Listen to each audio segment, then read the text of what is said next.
I'm Mitchell Renz. Sitting next to me is Tom Downey. Go follow Tom at What Going Downey. He's the dude with all the information around our draft.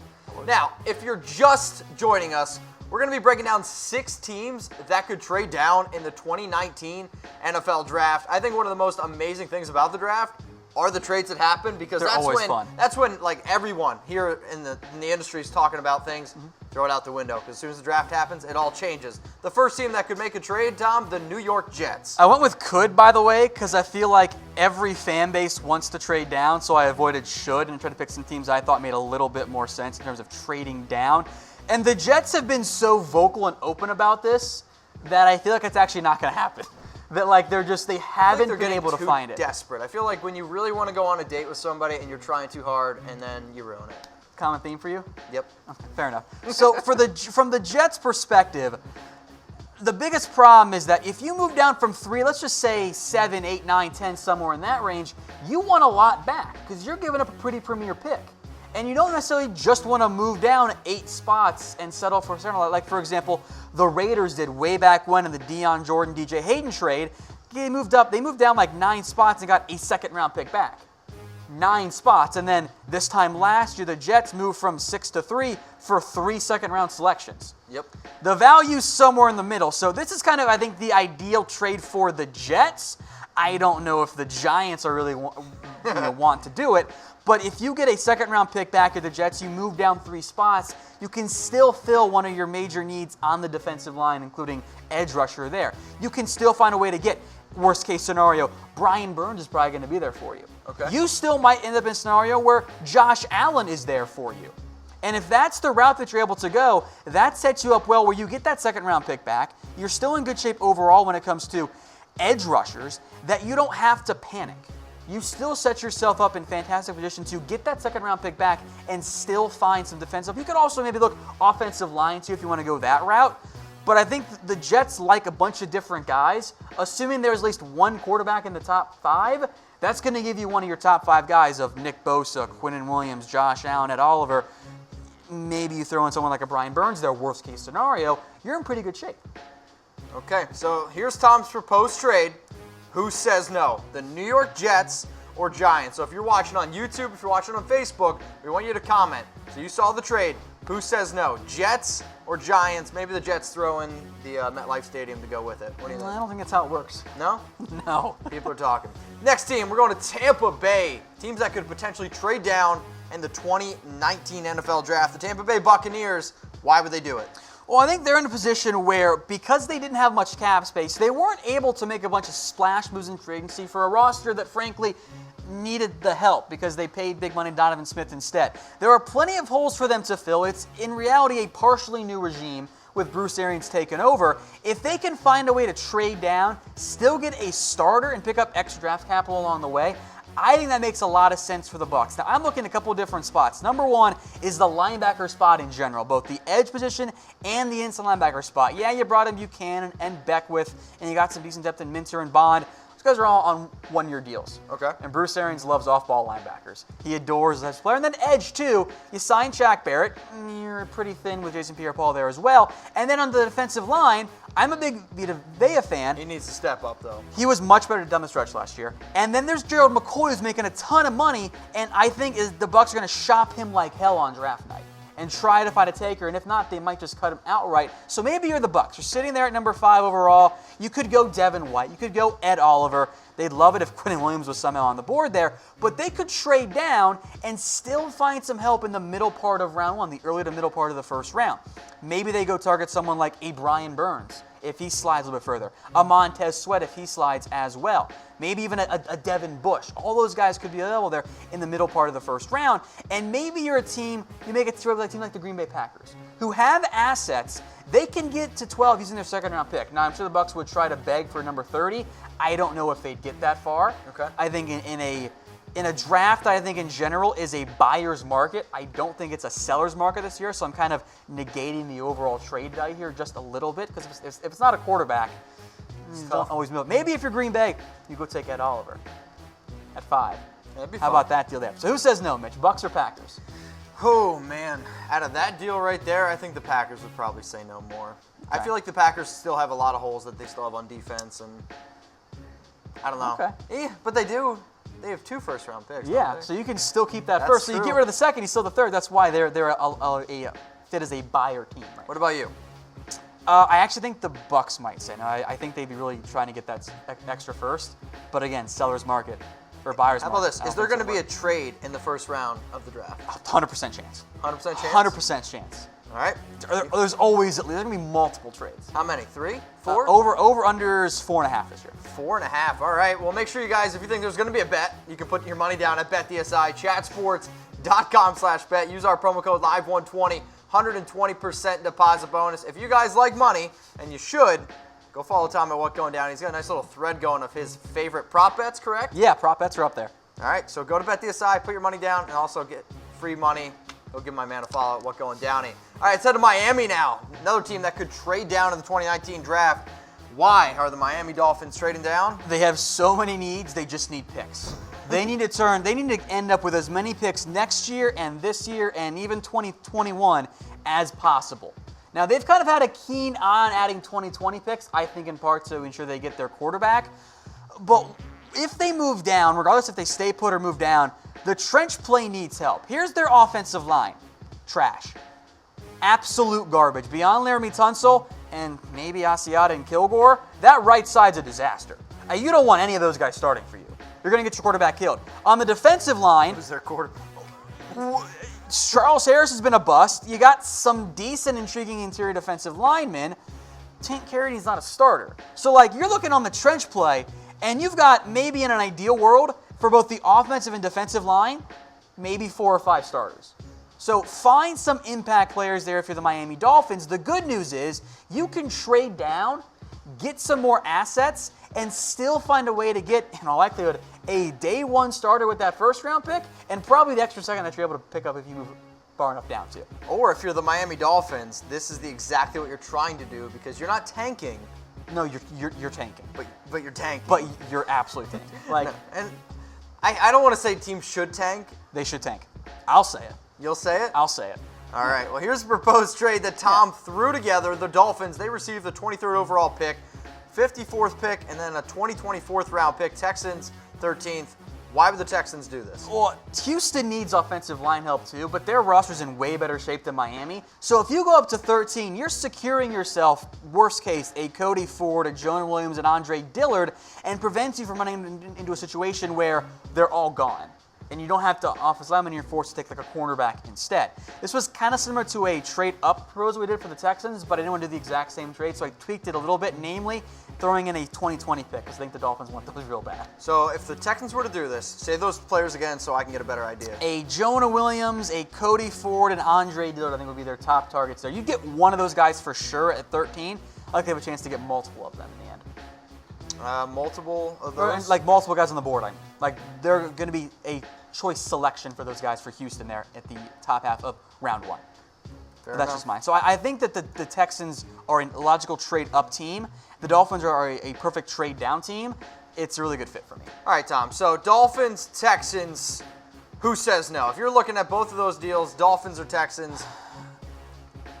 The Texans should trade up. I'm not convinced they're going to. Because I kind of feel like Houston's being the new Seattle Seahawks in the sense that they're just not going to invest on the offensive line. I mean, they gave Matt Cleo way too much money again this offseason, who's going to get hurt and is not healthy. They need to be able to protect Deshaun Watson. By the way, I'm not a Texans fan. Let's go to Tennessee. Teams that could trade down. The Tennessee Titans, only 6 picks this year. Tom, hit me. So Tennessee comes, for at least their front office, comes from the Patriots mindset of, in general, we like to trade down. We like to wheel and deal. And Tennessee, they don't have that many needs, but they might be in a position where they can trade down, acquire an extra asset or two, and still put themselves in position to add help. Now, I'm looking at the edge position if they stay put or move down.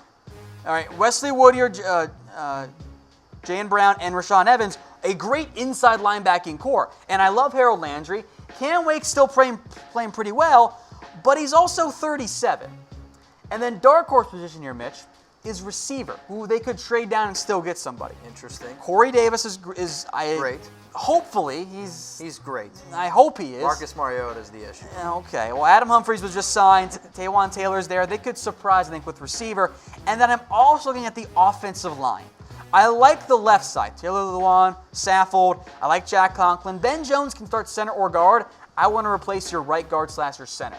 So if the Titans move down, maybe they could target a Garrett Bradbury if he doesn't go that early, if he starts to slide a little bit. That makes sense as a guard or a center, a good run blocker. I think it'd be a decent fit with Derrick Henry and Mariota. So for Tennessee, maybe not the most obvious choice. I'm going to go a little bit dark horse here, but they make sense for teams to trade down, get some extra assets as well. Well, I see the Tom's proposed trade, and my eyes are open. I'm looking. So the Titans, they're going to trade with the Oakland Raiders. So they'll get the 24th overall pick. The Raiders' 4th round and 5th round pick, 140. What you think? Raiders get 19. I don't want the Raiders to trade up. What if it gets you Cleveland Ferrell or Noah Fant? See, I think Ferrell will be there at 24. I would not bank on that. I'm not trying to bang. That's a dangerous game. Well, You should always be trying to bank. That's how you make money. Or Montez Sweat could be there at 24 now that he's sliding down. Sweat's there at 19. How about that's an option there? Ooh. Tom. Do you say no? That's the real question. I say no for me? You're playing Mike Mayock / John Gruden. Yeah, I would. Oh, really? I would say no. You disappoint me. Okay. You disappoint me. That's fine. Tennessee, though, I like this fit for them in particular because they don't move that far down. They get some added depth assets, and they're still able to get some offensive line help or edge rusher help as well there.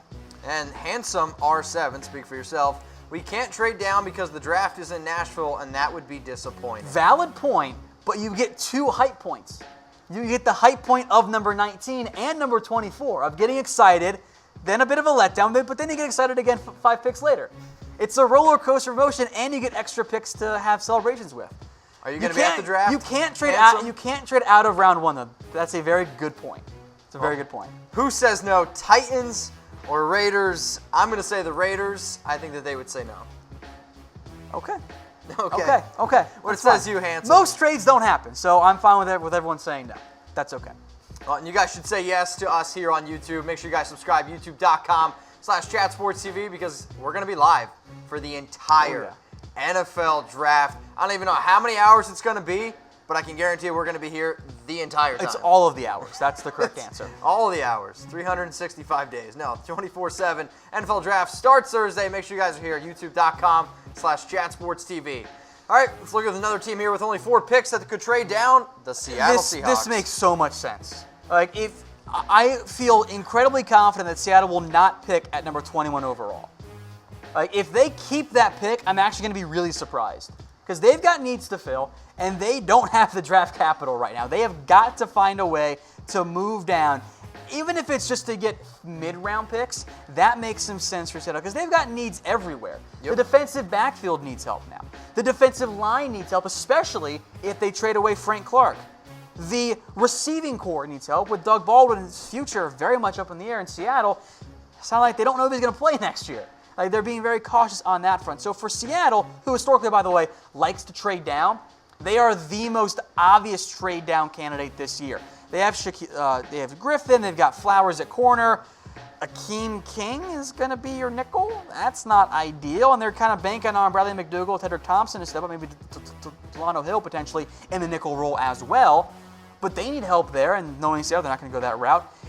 Even with Frank Clark, I think that's a key area of focal point on that front. So for Seattle, you need all kinds of help. That is your single biggest thing. You have got to find a way to get added help on the defensive line. And by the way, dark horse here for Seattle, even though I would not advise it, I could see them going for like a big defensive tackle who's like a 3 technique or a 5 technique type guy. Because they did it with Malik McDowell and they missed because he was hurt. I could see him trying it again. A Michael Bennett type maybe, if they get lucky. And then receiver as well, with Doug Baldwin up in the air, I like Tyler a lot, but David Moore, Jaron Brown, Amara Darbo, that's not going to get the job done. So for Seattle, they've got to find a way to add extra assets, and the best way to do that, plain and simple, is, well, I guess beyond trading Frank Clark, is to move down from number 21 overall. That's the simplest way. Now, I went different this time for you guys too. I've actually got 2 different Seattle trades for you. Okay, I'm watching. That would happen together. First one, they trade down with the Chiefs. Now, they don't get that 2nd round pick, but they get a 3rd and a 5th instead. It does work out pretty well with the trade value chart, and most importantly, it gets you 2 picks. You're only moving down 8 spots. A late third and a fifth there gets you 2 extra draft picks. You can still, in theory, take somebody. So do you think the Chiefs do this maybe if a cornerback or somebody in the defensive side of the football Exactly. slides down? Exactly. Okay. I mean, you could have a scenario where there's no corners that go in the first 19 picks. They take the second one off the board if, let's say, Pittsburgh goes to 20. And then Seattle moves down again with the Oakland Raiders for a second and a 4th round pick, which, by the way, this is basically what they did with Malik McDowell that year. They traded down twice and then took McDowell. See, now this is interesting to me. I think this is a creative thing that you came up with here. And Tom, I'm into it. I think the Raiders would say yes to that. Wanted to go different. Okay, cool. I'm glad you're on the same page there. I like it. Well, let's go to Baltimore, because if there's a team that's going to trade down for a tight end, it's probably going to be them. So they lack a second-round pick this year. Tom, why are they trading down? I almost put a bunch of tight ends up here to discuss, but I didn't want to do that. Well, they have no second-round pick. Okay. Because they gave it up last year to obtain Lamar Jackson. And historically, much like Seattle, they like to trade down. And I'm looking on the offensive side of the ball, either at 22 or in a trade down. Because, Mitch, this wide receiver core is trash. Oh, man. I mean, you don't really need a Just wide like Willie receiver Snead's hair. core if you're only going to run the football, though. You cannot enter the year with Willie Snead, Chris Moore, Seth Roberts, Jaleel Scott, and Jordan Lasley as your 5 receivers. All receivers that can block, Tom. Well, actually, I mean, that's not that wrong, but you cannot enter that with your receiving core. I mean, if not round 1, you got to go round 2, round 3, round 4, something like that, because you have got to find a way to increase the help on the front. Otherwise, you're going to set yourself up for really a lack of success. So you can go a bunch of different routes for even trading down. I don't know where the running receiver is going to end up going. N'Keal Harry could be a fit there. I think also could be a fit for Seattle, by the way. Hakeem Butler, who I like quite a bit. I don't think the NFL is as high on Hakeem Butler as maybe you and I are, Mitch. Who do you have ranked higher, N'Keal Harry or Hakeem Butler? Butler. Butler's my number 2 receiver, despite legitimate agility concerns, much like DK Metcalf, and even worse, hands concerns. But for the Ravens, you could also go interior offensive lineman. I mean, especially if you're going to run the football as much as what we Exactly. anticipate. So Alex Lewis can be replaced. Matt Skura could be replaced if you found an upgrade. Marshall Yanda is maybe 2 years left. So you're looking at interior offensive line. I'll throw out my dark horse pick for the Ravens, even away at pick number 22. Eric McCoy out of Texas A&M. He's not as good as Garrett Bradbury, but he is that offensive lineman that goes, oh, he snuck into the end of round 1. That could be McCoy, especially if the Ravens trade down. Well, throwing it out you're going to have to build around the offensive line, especially if you're going to run the football as much as they are. So, Tom, we threw together, or you did, proposed trade for the Baltimore Ravens.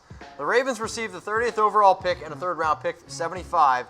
The Packers get 22. Maybe the Packers go get Noah Fant in this scenario. Of course, these are all separate trades. That's why the Packers one previous doesn't affect this one anyway. Ravens trade down. They get that extra 3rd round pick. So it's not a 2nd round pick, which I'm sure they would like to get, but it gives them multiple 3rds now. Yep. Packers get, in theory, a tight end or whomever they want. Of course, it's all about the teams trading down here. Noah Fant would be fun there. Ravens still get an impact offensive player, be it on the offensive line or receiver. And I think in particular for this year's draft, I'll make this overall note right now. If you're not in the top 15 or so, the sweet spot probably isn't 20. It's probably more like 30 or 35. There are going to be a lot of round 2 grades this year. A lot of players, and I think once you get outside that top 20, it's going to get a little weird with teams making surprise picks because the boards get really muddled after those first 20 or so guys this year. All right, take a screenshot of that. Who says no? Ravens or the Packers? We want to know from you. So comment below. Would the Ravens say no to that? Would the Packers say no?